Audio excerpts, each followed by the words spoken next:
നിറയെ വിവിധ തരത്തിലുള്ള ഫ്രൂട്ട്സ് ഐറ്റംസ് ആണ്. ഓരോരോ ഭാഗത്തായിരുന്ന് കഴിച്ചോണ്ടേയിരിക്കുന്നത്. മങ്കിക്കുട്ടന്മാർ കൂട്ടത്തോടെ വരുന്നു. അവക്കിഷ്ടപ്പെട്ട സാധനങ്ങളുമായി മരച്ചില്ലകളിലേക്ക് ഓടി കയറുന്നു.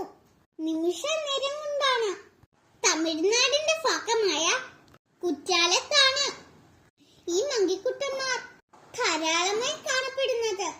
സൂക്ഷിക്കണം കേട്ടോ, ബാഗും പേഴ്സുമെല്ലാം. മങ്കിക്കുട്ടൻ എടുത്തോണ്ടേ മരച്ചില്ലകളിലേക്ക് ഓടി കയറും. കുട്ടികൾക്ക് ഏറെ ഇഷ്ടമാണ് ഈ മങ്കിക്കുട്ടന്മാരെ. ടൂറിസ്റ്റിൽ എത്തുന്നവർ അവയ്ക്ക് വേണ്ടുന്ന ഫ്രൂട്ട്സും മറ്റു വെജിറ്റബിൾസും കൊടുക്കാറുണ്ട്. മങ്കിക്കുട്ടന്മാർ സ്നേഹത്തോടെ അവ ഓടി വന്ന കയ്യിൽ നിന്നും വാങ്ങിക്കൊണ്ട് ഓടാറുമുണ്ട്. ചില മങ്കിക്കുട്ടന്മാർക്ക് അവരുടെ കുഞ്ഞുങ്ങളുമുണ്ട് കൂടെ.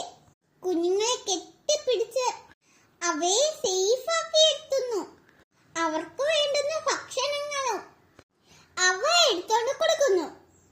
നിരവധി ആളുകൾ ഇവരുടെ ഫോട്ടോയും വീഡിയോസും എടുക്കുന്നുണ്ട്. ഫ്രൂട്ട്സ് ഒക്കെ എടുത്തോണ്ട് പോകുന്നതിന്റെ കടകളിൽ നിന്ന് മറ്റു സാധനങ്ങളും കടയുടെ മുകളിലായി കൂട്ടത്തോടെ അവ ഇരിക്കുന്നു. തക്കം കിട്ടുമ്പോൾ വിശപ്പിനുള്ള ആഹാരവും എടുത്ത് ഓടാനാണ്. എന്തായാലും മങ്കിക്കുട്ടന്മാർക്ക് വയറു നിറച്ച ഫുഡ്. അവ നിൽക്കുന്ന നേരത്തിലാണ് മരച്ചില്ലകളിൽ നിന്ന് മരച്ചില്ലകളിലേക്ക് ഓടിക്കയറുന്നത്. ചിലരെ തന്നെ കുഞ്ഞിനെയും ചേർത്ത് പിടിച്ചിട്ടുണ്ട്. വീഴരുതല്ലോ, കുഞ്ഞല്ലേ. പശ്ചിമഘട്ടത്തിലെ നീരൊഴുക്കിനനുസരിച്ചാണ് കുറ്റാലത്ത് വാട്ടർഫോൾസിലെ വെള്ളത്തിന്റെ നീരൊഴുക്കിൽ വ്യതിയാനം വരുന്നത്. ഇൻസ്ട്രക്ഷൻ നൽകാനായി ഗാർഡുമുണ്ട് അവിടെ. ചുറ്റും പോലീസൊക്കെ ഉണ്ട് കേട്ടോ. മഴക്കാലമല്ലേ, അപ്ഡേഷൻ വേണമല്ലോ. സീസൺ അനുസരിച്ചാണ് ടൂറിസ്റ്റുകൾ കുറ്റാലത്തെത്തുന്നത്.